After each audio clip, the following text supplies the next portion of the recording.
Salut à tous, c'est confirmé.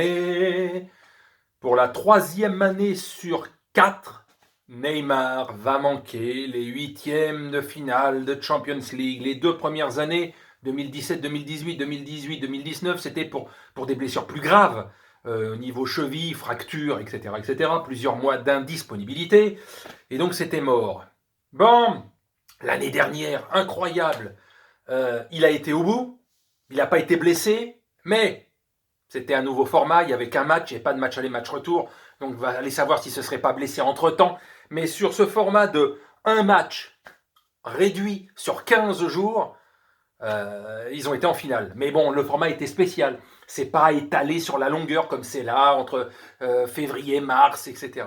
Mais c'est toujours pareil. Il s'est encore blessé hier, donc aux adducteurs, à l'adducteur gauche, indisponibilité, 4 semaines. Alors je ne sais pas si ça s'appelle une malédiction, si le hasard n'a rien à voir là-dedans, si à un moment donné ça doit lui arriver.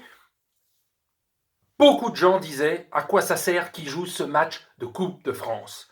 D'autres disaient, évidemment, si, il faut qu'il joue pour avoir toujours le rythme, etc., etc. Et on est toujours du côté de Paris, flippé à l'histoire. Que fait-on avec Neymar?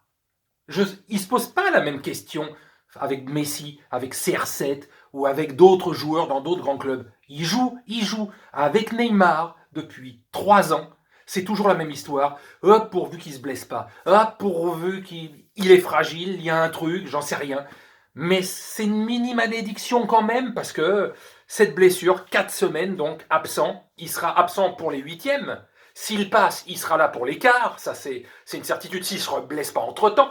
Mais là, c'est pas possible. Dans 6 jours, et le match retour aura lieu, ok, 3 semaines plus tard, mais il est 4 semaines absent, donc il sera à peine revenu, il sera peut-être réentraîné depuis 2-3 jours pour être disponible, il sera à court de rythme, et donc il sera de toute façon à 50% pour le match retour, donc il sera probablement pas titulaire au match retour, à même pas 50% de ses moyens physiques.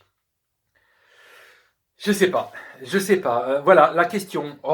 Le faire jouer, et je suis sûr que plein de personnes, dont moi, je me disais, et s'il se blesse? On balance ce genre de vanne depuis quelques semaines, quelques jours, à se dire, tu vas voir qu'il va arriver encore une couille avec Neymar. Il a réussi l'année dernière, mais je vous dis, sur ce format, en l'espace de 15 jours sur un match, voilà, il était bien, mais là, c'est la 3e fois en 4 ans. T'as l'impression que lui, plus que tout autre joueur, il faut le mettre au frigo, pas le faire jouer dans les semaines qui précèdent une Ligue des Champions. C'est pas possible. C'est pas possible. Je veux dire, on ne fait pas ça avec les autres joueurs. On ne s'inquiète pas dans les autres clubs. Je veux dire, avec les autres grands joueurs. Putain, s'il se blesse, il se blesse. Lui, oui. Il y a un risque majeur avec ce mec qu'il se blesse. Ou gravement, ou moyennement gravement. Parce que là, c'est moyen. Je dis, pour les quarts de finale, si Paris se qualifie, il sera là. Mais c'est quand même chaud. Il y avait une carte énorme à jouer avec cet effectif-là, car je dis, la défense du Barça, elle est mauvaise. Elle est mauvaise. Les Umtiti, les Langlais, etc., etc. Surtout Umtiti, il est peut-être même plus au niveau pour ce genre de club et ce genre de compétition, physiquement, à cause de son genou, tout ce que vous voulez. Depuis 1 an et demi, 2 ans, il n'a plus le niveau pour être dans ce genre de match, dans ce genre de club. Neymar, Mbappé, Icardi peuvent faire du sale. Mais là, t'enlèves une des pièces maîtresses, comme par hasard. Le Barça, même si c'est pas flamboyant, la preuve, ils ont perdu 2-0 hier. Les deux clubs ont des lacunes, les deux clubs ont des possibilités de faire du mal à l'adversaire, mais ils peuvent tous les deux se prendre pas mal de buts parce que pour diverses raisons, voilà. Donc voilà, cette histoire avec Neymar va à nouveau s'arrêter avant les huitièmes de finale pour la 3e fois en 4 ans. Il prolonge pas finalement, ça sert à quoi? Ça sert à quoi? C'est terrifiant. C'est terrifiant de se dire avoir acheté ce joueur pour ne jamais l'avoir à 100% au moment où ça compte, le money time, c'est-à-dire à partir des huitièmes. Limite, mettez-le au frigo lors des matchs de poule, où je vous dis 15 jours avant n'importe quel match important, parce que s'il est fragile à ce point-là, on ne peut plus rien faire, quoi. C'est-à-dire que l'entraîneur, les dirigeants, le public est flippé à l'idée d'un 15 jours avant, une semaine avant, faut plus le faire jouer, il y a un risque, c'est terrifiant. Franchement, c'est terrifiant. On ne peut plus vraiment compter sur ce mec dans les grands moments.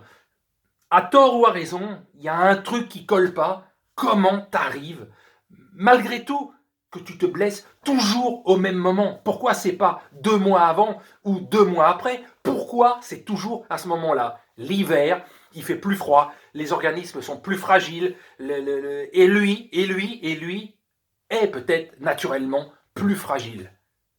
Mais bon, c'est chiant. Paris peut passer, avec ou sans lui. Le Barça, c'est pas le grand Barça, mais le Barça, il est encore là. Il revient depuis un mois. Depuis un mois, il est là, le Barça. Défensivement, ils sont à chier. Mais milieu et attaque, ils sont pas dégueulasses. Comme Paris. Mais t'enlèves une pièce maîtresse, ça change tout. Voilà. Bon, allez. Sur cette incroyable et magnifique news, on devrait même pas être étonné. Pourtant, à chaque fois, tu te dis, ça recommence. Comme avec Verratti, ces joueurs-là, mais c'est pas possible. Tous les ans, ils refont le coup, suspendu, blessé, suspendu. Il arrive toujours une couille. Enfin bref, bon allez, salut.